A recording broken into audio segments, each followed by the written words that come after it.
Welcome back to What Arty Noobs with General Disturbance. This is the Conqueror Gun Carriage. It's the Tier 10 British SPG. It's located on the south spawn of Serene Coast and it's under the command of Photobomber of FUN2.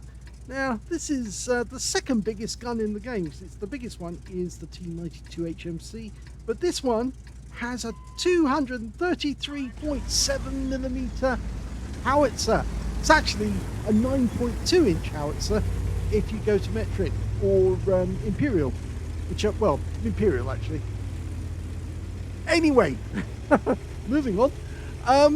It's actually a fictional tank because, of course, they never made such an Arty, but it does have a very good footprint and an incredibly good trajectory as well because the shell's almost coming straight down on top of the enemy. Standard reload, 44.1 seconds. And we can see that Photobomber has got it down to 35.7. So he has actually knocked quite a few off, 9 seconds off the reload. Okay, this is the good thing because obviously it's using vents or because it's an enclosed cabin.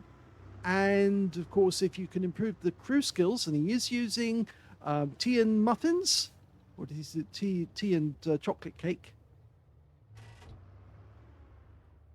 Let's see what he can do. No enemy yet, and that's shocking because normally there'd be somebody up there straight away to try and block anybody coming. We do have an EBR 105 now. He could make a quick run down that side of the map to see if anybody's there, but we've spotted a Bosch B waiting in ambush. He's just started firing his shells, so we're going to fire a round in there. Rounds out, and oh, direct hit straight off the mark. No doubt about that. No explosion, so he definitely took the full shot. Now, this howitzer is capable of doing 1,000, if I can get this to come up, 1,000 alpha, 59mm of pen, and 11.6 meters burst radius. Obviously, it does have a longer reload because of that, but because it is rather a big shell. In fact, 2 loaders are needed, just as you need 2 loaders on the T92 HMC. In fact, they had a lot more than that. But he might be able to get a shot on that E900. And he's just spotted an E4 trying to make a quick dash. Lovely direct hit for 398. Oh, it was a close one, was it? That looked to me a direct hit to me, but, well, okay, I'll take your word that it was a near miss. 268 version 4. It's being sniped at by one of our teammates. Yeah, the enemy Manticore has managed to sneak his way through, but he's been spotted. I don't think we can get a shot on him at the moment, but there's a 60 TP making a quick dash. And we're almost dialed in. Line up the shot. There, that's perfect. Rounds out and direct hit. So that's 2 direct hits he's had, and obviously that will add to his score at the end. There's that little Manticore I told you about. Yes, he ventured into our territory, but he didn't stay there for very long. Well, we've got the west side of the map at the moment, and the enemy are being pushed onto the east side. And that means that Photobomb can actually move quite freely along the west side of the map and get to a position where he can start doing some serious damage on the enemy. In fact, I would go so far as to say is move up to the E row and shoot from there. You'll probably get good shots on the enemy. Okay, we've got a Viz 55, that's a good target. There's a 60 TP, he just went down. Rounds out. Oh, now that's interesting because the shell landed between the Viz 55 and the E900, and that means that if either of those get hit in the meantime, he's going to pick up some stun assist. But apparently our guys aren't actually looking at the stun assist. Oh my god, that Manticore just went down to the E900 on our team. I don't think he expected that shot.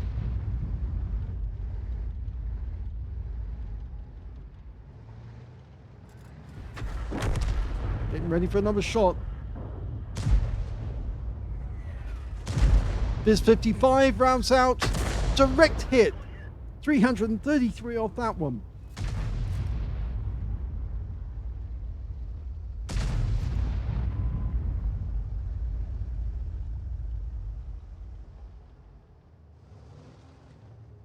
Yes, they're certainly being corralled into a certain area. Although there's still some enemy actually trying to defend their cap area. And in fact, now there's actually a way that they can escape and try and outflank us. Our EBR's watching, but the CS63 is coming round. At the moment, we're watching this E4. It's all going on near the enemy cap area, was for a brief moment. Rounds out. Direct hit again, 463 this time. Now, I get the feeling that part of the reason why we haven't moved up is that, oh, there was a snipe shot there from somebody on the E4 that actually got a direct hit. Yes, I think our guys have actually stuck around to try and snipe at these tanks as they try to make their way off the peninsula.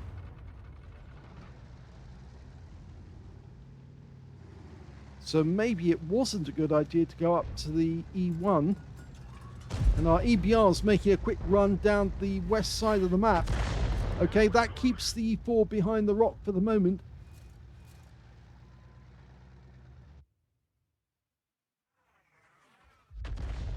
Okay, we can see Tracer coming from the enemy Arty. They've got two, a Conqueror Gun Carriage just like ours, and an Object 261.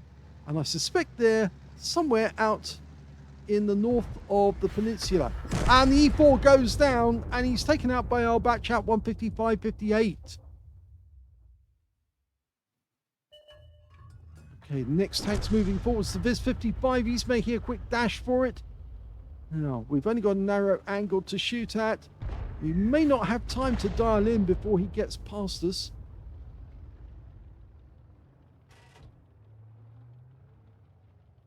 Kind of lost sight of him as well. I think he went behind that big rock to our right. And,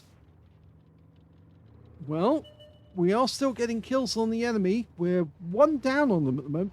E900. Can we get a shot into him? He's backing up. Oh, well, he does back up. Oh, that looked to be around onto the engine deck of the E900. I'm pretty certain it did hit the engine deck, actually. He backed up. He stopped. I thought he was about to go forward, in which case the shell was going to be a waste, but it turned out that it worked fine. Okay, the Viz-55 did make it past our guards, and now they're into that pass on the way to our cap. And he's turning around, actually, and he's taking fire. We've got a T100 LT in there, and the Viz-55 is making its way, and the TVP is chasing him.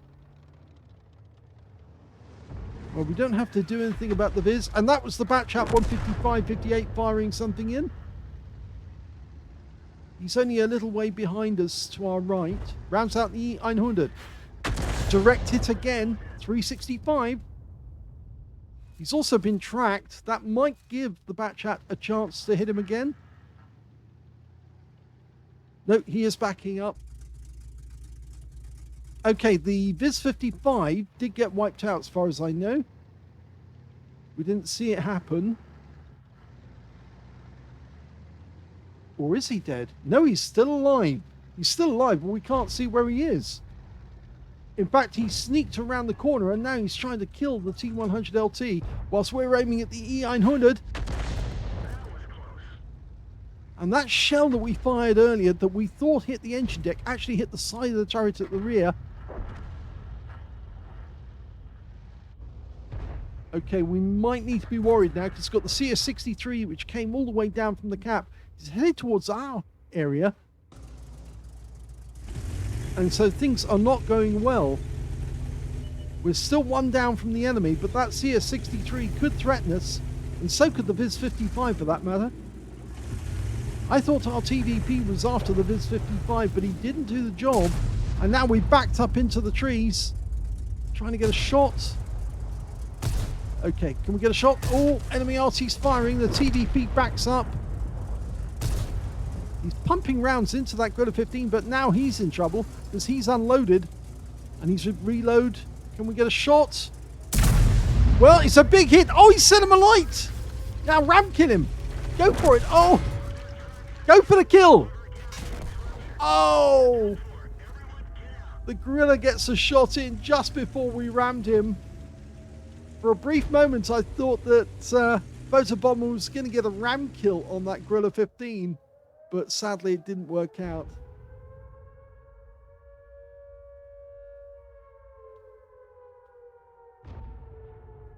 A lot of damage all the same. 3,307 is showing, but I think it's a lot more than that. And the last of our teammates is a Nudes 1516, but he's kind of trapped.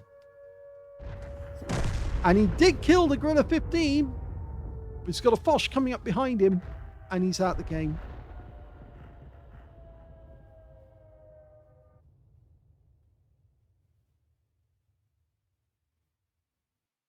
Well, sadly, that battle was a defeat, but it was still a second-class tanker for Photobomber in the Conqueror Gun Carriage. He managed to get a bruiser medal for getting at least 5 critical hits in that game. He managed to get 9, and he got a Gauze medal for doing more damage, exceeding 8 times the hit points for his own vehicle. His win rate from the game, 3,133, which is Super Unicum standard. Let's have a look at team score. Well, surprisingly, he did get the highest damage in the game. His damage was 4,438. So those blind shots that he fired in that got direct hits on the Foch and the other tanks he hit, well, they did work. And so he ended up with the highest damage, but not 20% of the enemy hit pool. And that's why he only got the Gauze medal instead of the high caliber. Second highest damage in the game went to that Viz55, who managed to fool our TVP, and the TVP went flying past him when he went into the gap. And then he followed him round and killed the teammate that we had, the T100LT, who was in that back passage. 4,222 hit points went to him. And the third highest damage was the Gorilla 15 that finally killed us. He got a Piscucci's medal and a tank sniper and 3,881 hit points of damage, with the CS63 getting a Confederate. When it came to, if we show actually here, go back to that. Yes, 4,408.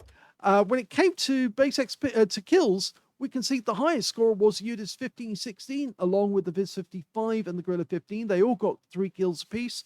2 kills went to our EBR 105, our Backtrap 155, 58, and our T100 LT. And on the enemy team, their E100, their Striv 103B, and their T110E4 all managed 2 kills as well. When it came to Photobomber, he didn't get any kills in the game, but when it came to base XP, he was second from the top on our team. The top scorer being the Udes 1516, but on base XP, the Viz 55 was the only one to get over 1,000. He got 1,012. The Gorilla 15, 838, and the 261 on the enemy team got 807. So they were the top scorers, but at least we did put in a good performance on our team. Photobomber fired 11 rounds. He got 7 direct hits on the enemy, 2 penetrating shots, and 10 splash.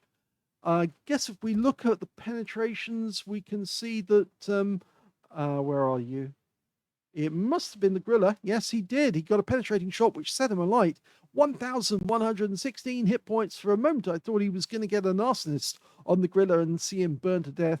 The other penetration actually was the first shot he fired on the Foch B, right at the start of the game. It was a blind shot, if you remember, because he fired at the spot and he couldn't actually see the Foch anymore. But he got 921 hit points from that shot, and it did penetrate. He also got 10 splashes on the enemy, 4,438 hit points of damage, of which 3,322 were at more than 300 meters. 2 hits received, both penetrated, I'm afraid, and he was out the game. 6 enemy vehicles were damaged, none were killed, but he did get 428 hit points of damage assist and 1,201 hit points of stun assist off 12 stuns. On a premium count, he actually earned a profit on that game, 35,494 credits.